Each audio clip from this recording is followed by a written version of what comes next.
you ever have your patients track their diet? Like, do you have them use Lose It or MyFitnessPal or Chronometer? Like, what do you do with that information? I have them use a paper. I have this paper that I use, and I have them literally physically write it down with the pen and paper. And the reason for that is there's something about them writing it down physically that kind of connects them with the realness of what they're doing. Because for some reason, those apps are really convenient, but I don't think it's really connecting the subconscious to the reality of what they're doing. If that kind of make sense. Yeah. I've just noticed by people that have done the apps, they don't get the best results or the as greater results, I guess you could say, as the people that are physically writing it down. Because when they're physically writing it down, it just really connects them to, okay, I am choosing to do this, to eat this, and I am now having to write it down on this piece of paper. It makes it more real to me.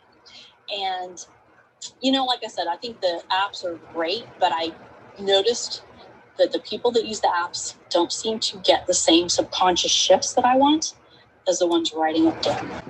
Yeah. And I just have them do whatever's convenient because, people don't carry pens and papers anymore. So I'm just like MyFitnessPal has it where you can take a picture of your meal and it's supposed to calculate it for you. Right. And then and and that's the thing with people that are really, trying to transform their eating habits. It's not really about all the macros I guess. It's just, that's a different level. I think tracking it that way. But I'm talking about the person that's like 360 pounds that has a really hard time, because she's just literally programmed to eat a certain way that is not good for her. And so just writing things down makes such a difference. And then we make these little minor shifts so it feels like they're not even changing anything. And by the time 6 months rolls around, they're eating like night and day different and don't even realize and haven't felt deprived at all.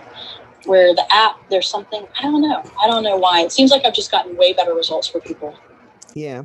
I mean, and my thing is, the reason I have people, and I don't really care how they track it.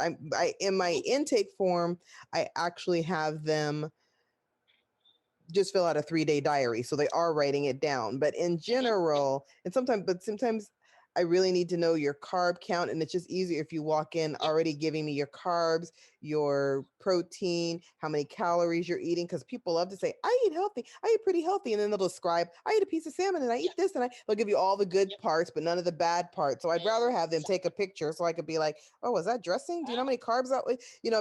It helps me like dissect it better.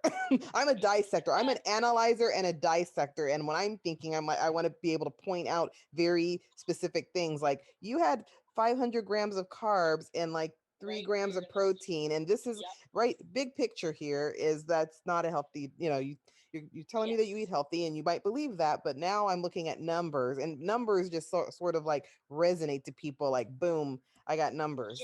You know what I mean? No, I agree. No, I think that's when you start, I guess, getting a little bit.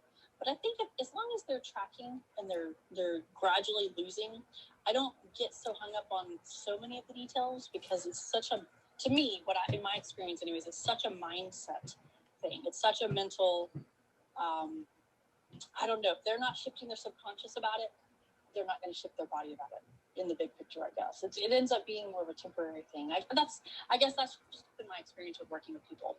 Yeah, that's true. But also there are some people who are writers who like carry their book where everything's written, and there are some people who just do work better pen to paper writing. And then there are some people who are like, I'm busy, forgot to bring the piece of paper, and I'm like, just track it in your Fitbit app. I don't care. Bring it to me how you bring it, because if we have something concrete to look at, it's easier for us to come to an agreement and agree what is healthy. Like you say this is healthy and I say that, and let's like look at something and objectively figure out what's happening however we look at it. But when they just come in and say, I think my diet's pretty good, and then they describe stuff to me and I'm like, yeah, I'm not really visualizing what's going on right now.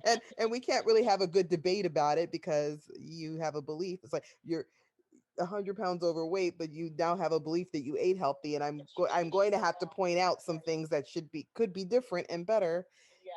Without saying it's good or bad, I could just say, well, can we look at this detail right here and change this detail however we, and sometimes writing down like I ate 5 of this and 3 of that doesn't give me like that was 700 grams of carbs, and I need that, which I'll put in, or if they were doing it in MyFitnessPal and Chronometer, like a lot of people say, oh, I get enough vitamins out of my diet. And if you're actually putting it into a format where that is automatically being captured, I can say, look, you're always missing biotin. You're always missing this. That's why your hair is falling out. It's so much easier if we do that. But a lot of people don't do it. I tell people to do it all the time, and I've yet to see a piece of paper come back into me where it's been done. Well, I can't say I do it all the time either, but I guess I'm a little bit more self-aware. Mm-hmm. Well, but I'll do it for a week, even if a person doesn't do it. If I see you every 3 or 4 or 6 months, you're not going to do it for the whole 3 months. But if you gave me a good week or two of your typical, not on vacation diet, not I'm on a being really good diet, but just like, here's how it rolls. Because, we do the same things over and over. But if you gave me like 7 days in a row, we'd find some holes. Yep. That's very true. No, the holes are not usually hard to find. Right. It's interesting though, when, there's some people that will claim certain things. Right. Like you said, and that they're basically lying. Yeah. Or they're just so unaware. Like I said, it's on a piece of paper, then it's not, if you just tell me something and I say, oh, you're not telling me the truth or something must be wrong, well, then they get defensive. But if it's in an app on a piece of paper where I'm like, here's the number that I would want due to your height and weight, but here's the number that we're getting, then they're like, we found it. You know what I mean? It's different than me having to say that clearly is not true, because, they might really be trying hard and really think they're doing something, or they read and they're following a plan that they saw online and they're like, this is it. And then I look at it and I'm like, well, your height and weight doesn't even support what you've just done. Even though it looks good on paper, it's not what we want to do. I was like, you might be better served doing this way and that, and it's easier if I have like numbers, just because then we're all talking numbers. Yeah, and that's probably a very good point. Well, that's a good point. I know it's been interesting working with people though, because it's like the choices that they're making around what they're eating are always mental. It's always some subconscious thing about deprivation or yeah, a lot of people think if they're starving that they're being better, and then I'm like, sometimes I'll be like, you're not eating enough and your body's compensating for that, and we don't like that compensation. So I was like, it's never about that you're eating too much, it's just something is not matching up with what you should be doing. Sometimes you're getting so few vitamins because I'm eating 1 pea a day and I'm doing all this exercise. I'm like, that can actually make you gain weight because you actually need this many vitamins to even roll the car. It's like, sort of like I go nowhere every day, but I'm like, but you need gas because you can't get around that simple fact. Yep. Very, very true. So yeah, it's always, even for myself, I think when it comes down to me shifting my diet sometimes, I have to remind myself, because I'm obviously human just like everybody, and how my subconscious, like those subconscious beliefs I have about certain things, like, oh man, I really want this right now. I'm like, do I really want this, or do I think I really want this? Right. So.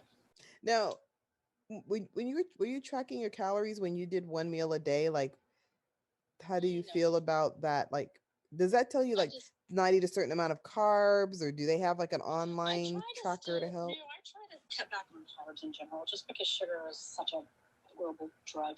And it's just the reality of it is what it is. But I do, I don't really track. I just kind of watch myself and how I'm feeling. I know when I was doing the 1 meal a day, which I'm kind of still, well, I say that, I went ahead and had a shake around noon today. Now, does the shake break the fast? Does the shake count? Like when you do the Prolon diet, you can eat like one of their little nut bars and it still counts as you fasting. Then that is something you take if you don't want to break your fast. Interesting. So there's certain. I mean, so that's, I guess because it's mostly fat or whatever. But from my understanding is that as soon as you consume anything with calories at all, it breaks your fast. Yeah. So it may not take you out of ketosis, which is probably what that's their thing. Right. Right.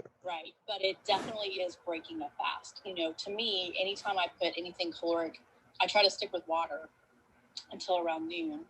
And then, and I say 1 meal a day, but it just depends on the day. But so that's usually how I do it. You know, one meal a day. Usually when I'm in the office, it ends up truly being one meal because I don't eat anything until around 4. I say one meal, but I'll have something around 4 and then eat dinner, and that's it. So you have like a 3-hour window, so it's kind of it's like a 3-4 hour window at the most. Yeah, I've always been a 6-hour window person. I eat like lunch at noon and then dinner at 6. But I've always been like that. That's before all this dieting came up and people were doing intermittent fasting. I just naturally hated breakfast. I mean, I didn't hate breakfast.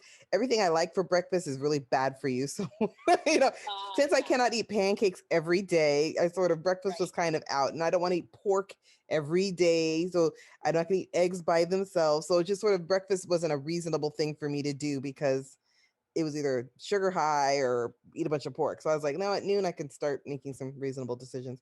So I just canceled breakfast for a number of reasons, but I just find it hard to get enough nutrition at one thing at one time, even enough fiber. There's no way you can eat 30 grams of fiber in one meal.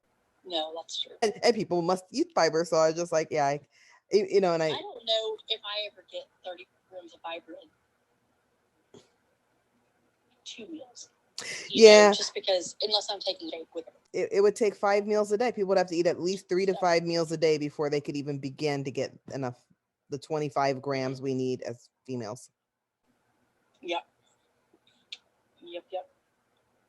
And then, also calcium. You can't absorb all the calcium at one meal. So you got to, that's something you got to do it different. If someone were trying to get everything they wanted out of food, which is what some people say they can do. Now, that's another reason I track and I have them track. And that's why I like the computerized tracking systems, because then you can actually clearly see you can't possibly get enough calcium unless you're drinking 5 glasses. You're not doing, and I can't tell you how many physicians will tell me, oh, I don't take a vitamin or anything. That's garbage. They've debunked vitamins. I can get everything out of a meal. And I'm like, please show me give me a perfect day. Give me a day that's not even real, that you just think sounds good, and give me that one perfect day, and then show me. And I'm going to show you all the stuff you there's no way you can get everything. You can't do it. I've tried it. I've tracked for years. It's not possible.